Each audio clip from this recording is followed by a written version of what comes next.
అందరికీ నమస్కారం అండి. ఈరోజు అమలాపురంలో 10వ పుట్టినరోజు జరుపుకుంటున్న రావూరి లిహయ్యకి జానీ భాషా సేవా సమితి నుండి ప్రత్యేకంగా హృదయపూర్వక జన్మదిన శుభాకాంక్షలు తెలియజేస్తా ఉన్నాం. ఇలాంటి పుట్టినరోజులు మరెన్నో జరుపుకోవాలని, ఆ దేవుడి ఆశీస్సులు ఎల్లప్పుడూ ఉండాలని కోరుకుంటున్నాం.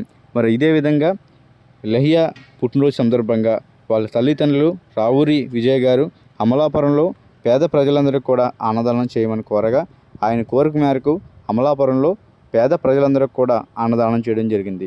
ఈ అవకాశం మాకు ఇచ్చినటువంటి రావూరి విజయ్ గారికి హృదయపూర్వకంగా అభినందనలు తెలియజేస్తున్నాం. జై హింద్.